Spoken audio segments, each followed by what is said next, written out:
In the news tonight, hundreds rush to supermarkets. Travel bubble with Australia still possible. And over 14,000 households assisted. From the studios of FBC Suva, Edwin Nunn. Bulawanaka, Fiji. A COVID-19 update is scheduled for tonight. However, while Permanent Secretary for Health Dr. James Fong will deliver a statement, no media will be present and there will be no question and answer session this evening. Our journalist Apanisa Wangairandovu joins us live now. Apanisa, it's been an eventful day in the Central Division. Edwin, certainly the Permanent Secretary for Health, Dr. James Fong, is expected to make a statement later this evening. Meanwhile, there were chaos in the Central Division today as people were seemingly confused as there were rumors on social media regarding a potential lockdown. These forced people to come out of their homes and resort to panic buying. Also, the Permanent Secretary is expected to tell us more regarding the details as to why 3 supermarkets in the Central Division were forced to close down since this morning, as well the Carpenters Finance Office in Suva. Prime Minister Voreqe Bainimarama also attended a meeting with the team from the Ministry of Health, where he was updated on the latest COVID-19 situation and response. More on that, we can expect a statement from the Permanent Secretary for Health, Dr. James Fong. Edwin. Naka Panisa. Hours after 3 supermarkets were told to close this morning, shoppers in the Central Division lined up for groceries at other supermarkets right from the morning. Panic, pandemonium and chaos was evident as people waited for hours to get a chance to buy. Apanisa Wangairandovu has the details of what was happening around the capital city today. As the cabinet met at the health headquarters and with no announcement of any possible lockdown, the closing down of Hanson's and Shop and Save in Makoi as well Extra Supermarket in Suva was taken as a warning for many Fijians. FBC News took to the streets of the capital and this was the scene outside all supermarkets this afternoon. This resonated with what Health Permanent Secretary Dr. James Fong said last night. People are thinking while they're watching this, they would probably start stocking up on their non-perishables. They'll probably start looking at some kind of goods that they might have to keep in store in case we have to have a rapid lockdown. So we need to be prepared for all eventualities, and this is the reason why I say the way I talk. I don't want to be committed to one direction, but I want you to be open in your preparation for all types of course of action. The most basic foods like flour, rice and sugar were spotted in trolleys of these shoppers. With the majority of these stores making it their job to check temperatures, there were still loops. People were still not maintaining the 2 meters distancing, a key rule in combating the pandemic. On site, police were seen trying their best to control people. However, it was hardly possible to keep people distant. Once again with rumors, and maybe a little bit of hint was reason enough for people to ensure their homes were stocked up with essentials. Apanisa Wangairandovu, FBC News. Australia is keeping close tabs on the situation unfolding in Fiji as more COVID-19 cases are detected. Minister for the Pacific, Zed Seselja, says while a possible travel bubble with Fiji is still on the agenda, this will depend on how things progress in the next few weeks. Ritika Pratap has more.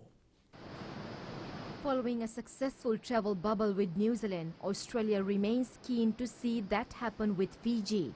Obviously, this particular outbreak at the moment provides some challenges to that, but as we work with the Fijian government and as we see the Fijian government get on top of that, I think that will be, I think the success of that response will obviously be an important indicator, an important marker in order to be able to establish such a travel bubble going forward. Zed Seselja agrees Fiji is the favourite holiday destination for many Australians, saying the next few weeks is crucial for the country. And I think it's been impressive how many Fijians are being vaccinated, the figures I've seen. So I think Fiji needs to be commended for those efforts. But that future travel scenario obviously depends on ensuring there's confidence amongst chief health officers within Australia. A travel bubble will breathe some life into the tourism industry, which came to a complete stop since the first wave of the virus hit over a year ago. But any decision to open the borders will be carefully considered, as both countries do not want to put the lives of any citizens at risk. Ritika Pratap, FBC News. The Fiji Cancer Society is anticipating an increase in the number of surgeries post-COVID-19. Society Chief Executive Belinda Chan says surgeries have been put on hold due to the current outbreak of COVID-19. Kritika Kumar reports the Cancer Society is working with the Ministry of Health surgical team at the CWM hospital. The Society's chief executive says COVID-19 has taken precedence over the health services that are currently being provided. Right now, patients are now referred to the nearest health center, and if there is an emergency, then they're transferred directly to the emergency department at CWM. Chen says many patients require surgeries. Therefore, once the COVID-19 is contained, the Society will be assisting the ministry to clear the backlogs. We are of the view that we will continue to assist with the weekend surgeries to help ease the backlog, because right now, if there is any surgery being done, it's all emergency surgeries. Consultant urologist at CWM Hospital, Dr. Rajiv Patel says they are only carrying out emergency surgeries. Basically, the waiting list has been suspended. As to the cancer surgery, if they are life-threatening, then we could proceed to do them. Otherwise, we will just wait them out for about 4 to 6 weeks. The Health Ministry had earlier highlighted that they are continuing with the chemotherapy treatment and they are prioritizing the safety of all Fijians during this pandemic. Kritika Kumar, FBC News. Save the Children's Fiji says it spent almost $5.6 million to support more than 14,000 households referred to them by the Fiji Council of Social Services. The two organizations and relevant bodies are assisting families struggling to make ends meet during the pandemic. Christiana Uluwai reports most of those assisted include non-essential workers and others in the informal sector. Fiji Council of Social Services Executive Director Vani Ratanasinghe says they are trying to assist the thousands of Fijians affected by this pandemic. We also, just completed referring around 10,000, over 10,000 people to Save the Children Fiji for their cash program. So of that 10,000, 8,000 were unemployed. She adds that the data shows that there is a significant need for food, especially for children. The statistics on children, we saw that we were essentially referring over 20,000 indirect beneficiaries who are children. So, the need is great out there. The need to access food, the need for water. The Save the Children Fiji Chief Executive says although the cash assistance program stopped last month, other programs are still running. Support special needs cases, so that project is still going on. So it's a one-off payment of $400. Since December of 2020, more than 14,000 Fijian households benefited from the cash assistance program orchestrated by Save the Children Fiji. Christiana Uluwai, FBC News. Up ahead, cinema worker shares his struggle. And 70 officers deployed to assist frontliners.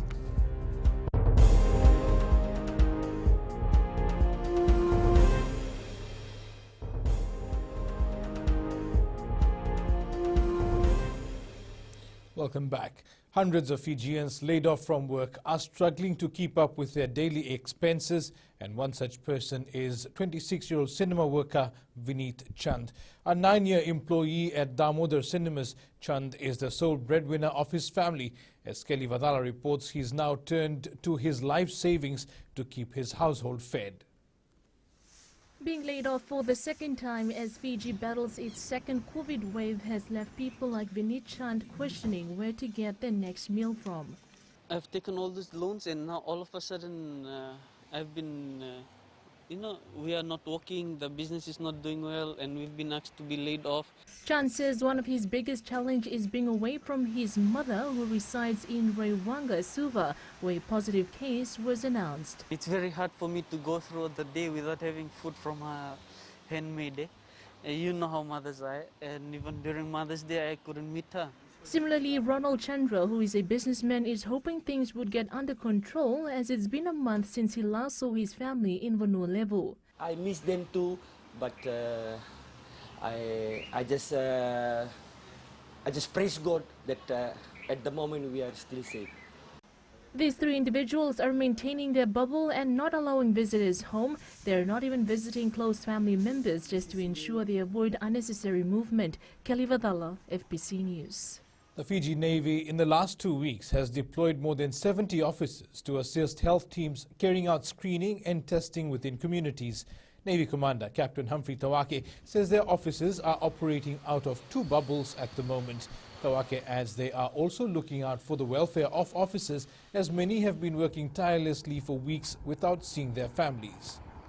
There's one team based out of Tonga Levu, so when they finish from where they are, they go straight to Tonga Levu, so they are sustained and rituals there after a day's work with the Ministry of Health. And the same is with the bubble here that we have at Stanley Bund, but we have different arrangements for them.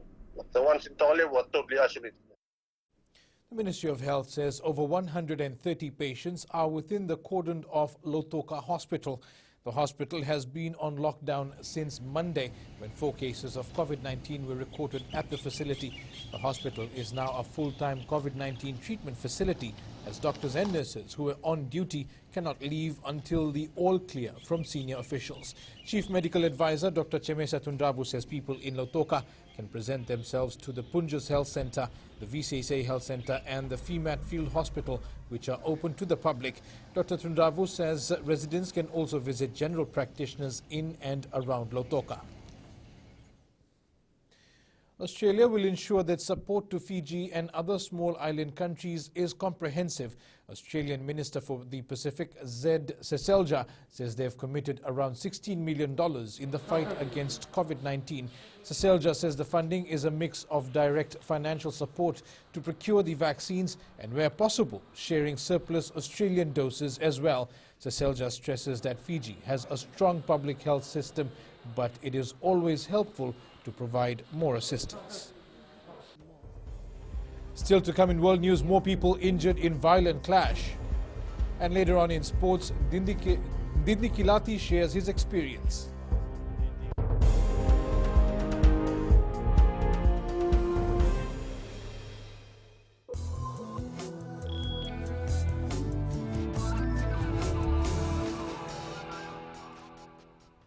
With an increase in the number of COVID-19 cases, more people are being encouraged to download the Care Fiji app to speed up contact tracing.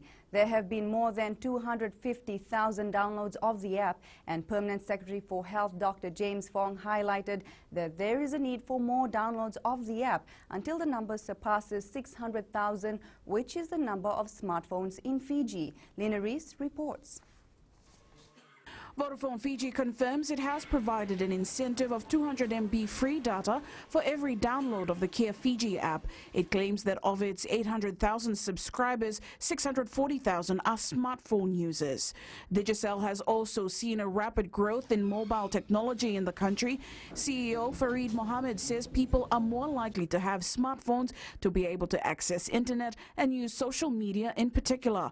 Both telecommunication giants continue to work with authorities to increase the number of downloads of the Care Fiji app and are also assisting people during this time as they facilitate payment of the $90 grocery assistance through M-Paisa and My Cash Wallet.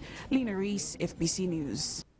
Over 48,000 households have been assisted with total payout of $4.3 million through the $90 assistance by government as of this morning. Acting Permanent Secretary for Economy Shiri Gandar says this includes over 36,000 households in the Nandi, Lautoka containment areas and around 12,000 households in Lami, Suva, Nasinu and Nosori.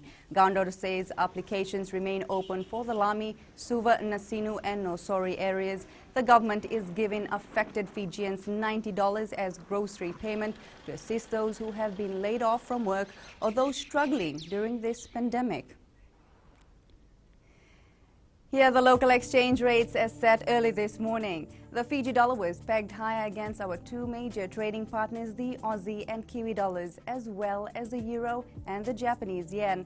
It lost ground against the other international currencies we cover. Prices were mixed on the commodities market. Oil prices dropped $1 to $64 a barrel. Gold rose a few dollars to $1,836 per ounce, and silver closed down at $27.32 an ounce. And we now join Sinifa from HFC Bank to give us the latest U.S. figures from the money markets. Thank you, Whitney, and good evening. The U.S. dollar nets losses against major commodity currencies, which enjoyed support from expectations for further gains in the price of oil, copper, steel, and other metals. This saw the Aussie dollar edge up to an almost 11-week high, while the Kiwi is close to its strongest level since late February. Many investors are expecting the commodities demand to surge as coronavirus vaccines allow more countries to resume normal economic activity. Elsewhere, the British pound rose to its strongest since February 25th as investors cheered Britain's progress in reopening its economy. The risk to Japan's economy remains tilted to the downside as per the Bank of Japan's summary of opinion for April monetary policy released today. Investors now turn their attention towards the release of U.S. job openings data and Fed's official speeches tomorrow to gauge market sentiment. That's all from HFC Bank, Vinaka.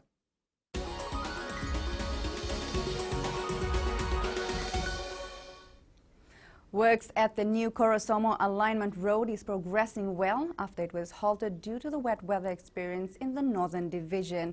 The new 3-lane road is to replace the road slip at Korosomo Hill, which occurred during Tropical Cyclone Ana.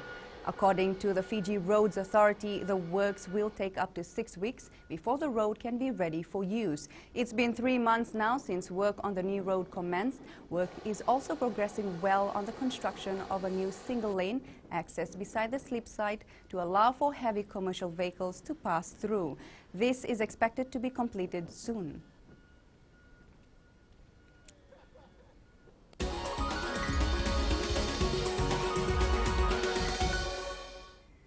That is the latest from my end, but coming up after the break, climate change affects food security. Stay with us.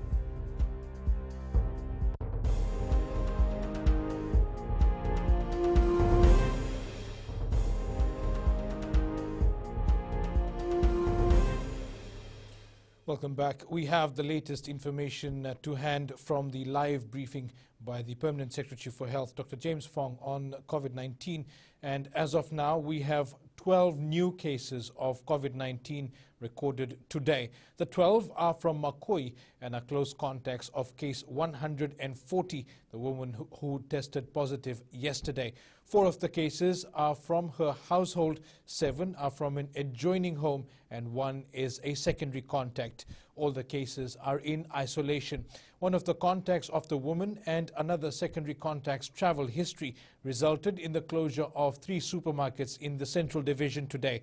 These are Extra Supermarket in Flagstaff, Hanson's, and Shop and Save in Makoi. The concern remains for the Health Ministry that this cluster began with an unknown origin. Because of the unknown origin of some clusters, the Ministry of Health and other government bodies are planning a possibility of a lockdown of the entire Viti Levu.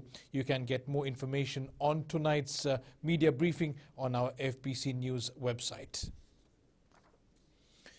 And with COVID-19 affecting how Fijians manage their finances, those in the shoe repair business have not been spared. FBC News caught up with Serekani, who has been in the business for 22 years to put food on the table and support his children's education. Apanisa Wangairandovu reports Serekani is being mindful of his expenses.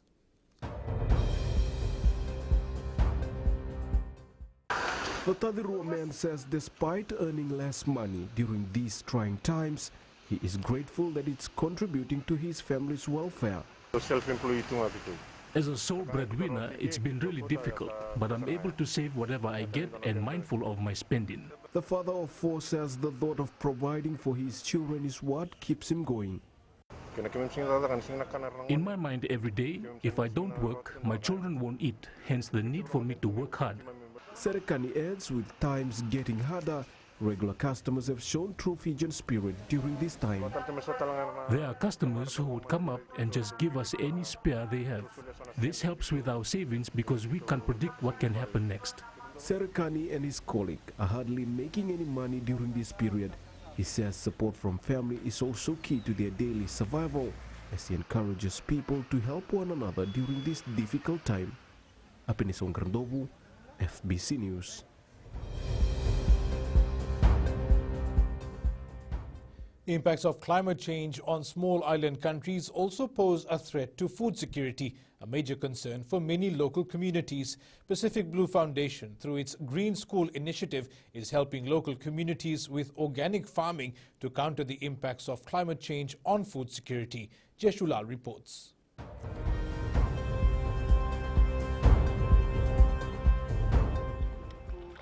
With rising sea level posing a threat to many people's livelihood and food source, Banga residents have joined the initiative to also revive their traditional farming practices. We focus primarily on food security. We're targeting boarding schools, so the students can have healthy food every day, daily basis, because especially during the COVID-19 phase and all the recent natural disasters, the cyclone, the flooding that we've been having. Implementing relevant measures now to address food security and the impacts of climate change is critical for future sustenance. Which is something that is not common here in Fiji. Organic farming, it not only protects the soil, it's also good for the ocean. So joining that program to the conservation of our coral reef. Let's assist the communities in implementing their plans. We have the integrated village development plans, which enable us to work together. The Pacific Blue Foundation is taking the program out to those in maritime islands whose source of livelihood have been threatened by changing climatic conditions and rising sea level. Jeshulal, FBC News.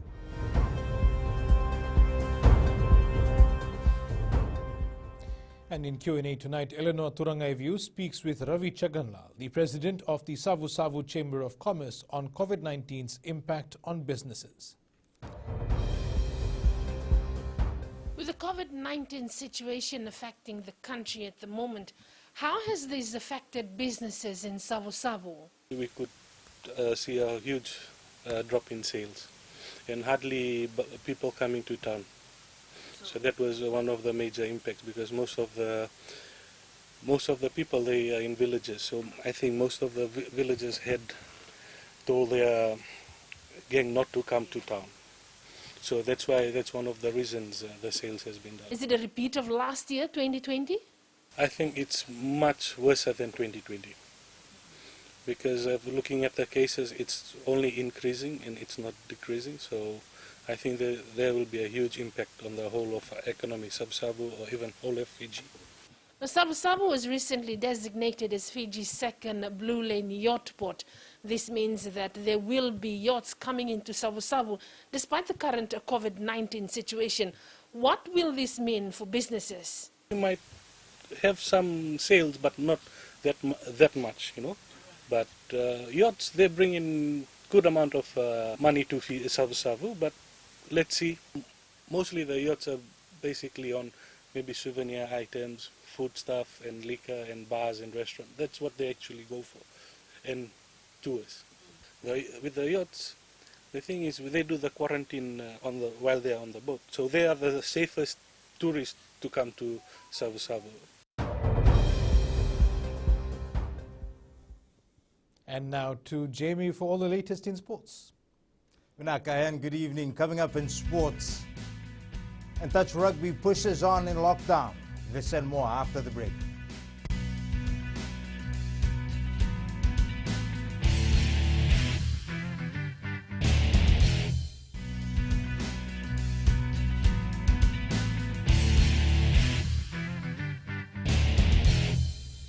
World Rugby has confirmed the Flying Fijians test matches against the All Blacks today. With New Zealand Rugby. Young Fijian star Veramu Ndikindikilati is no stranger to the limelight, having stamped his mark for the Warriors in 2018. Known for his dynamic ball-carrying skills, Ndikindikilati continues his impressive performance in Major League Rugby for his new club, Houston Sabercats. Karlaini Tavi has more.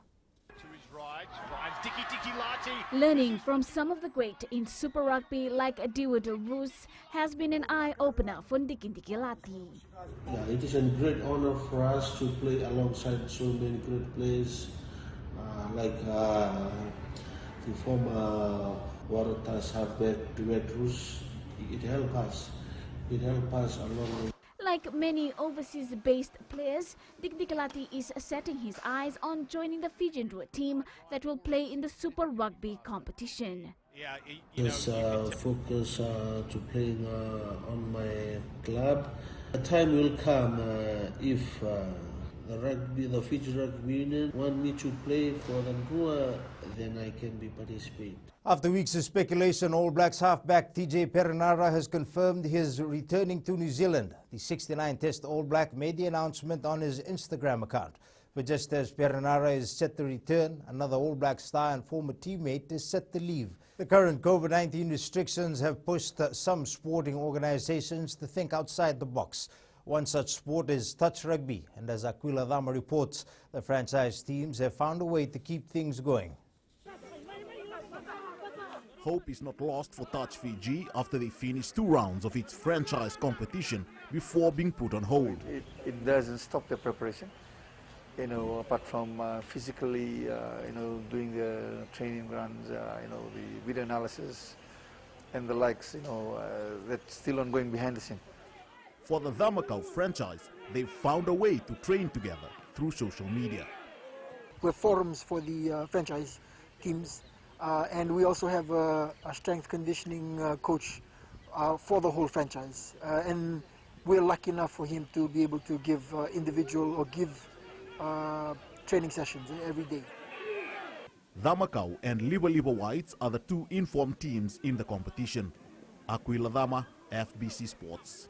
Burnley has knocked out Fulham from the English Premier League after a 2-0 win today. The damage came before the break as Burnley struck twice in the final 10 minutes of the first half at Craven Cottage. Here are the highlights.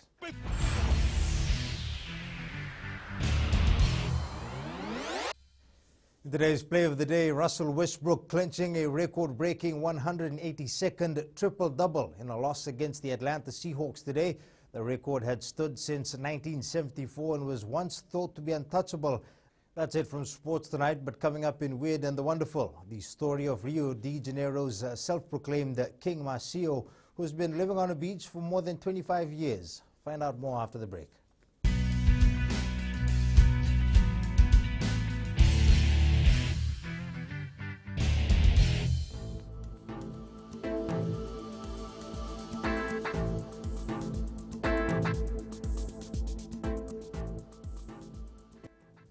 More showers can be expected over parts of the larger islands, especially the eastern half of Viti Levu.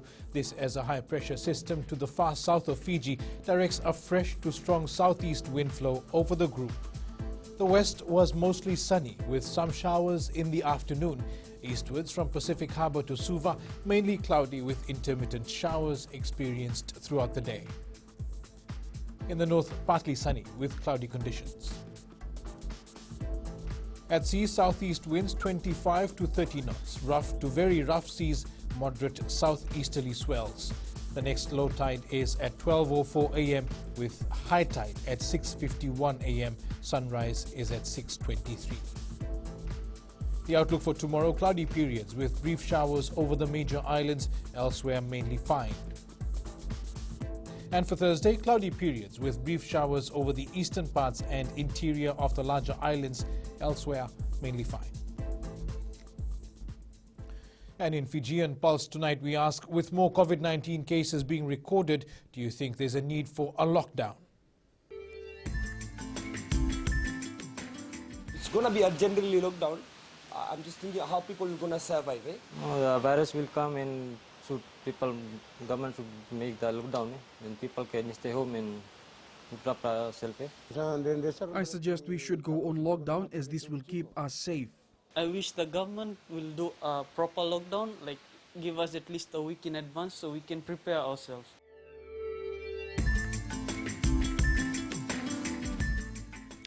And in the world of the weird and the wonderful, Rio de Janeiro's beloved King Marcio has lived on the beach in a sandcastle for 25 plus years. Although his kingdom requires frequent renovations and rebuilds, he doesn't mind the constant upkeep. He's embraced the idea that nothing lasts forever.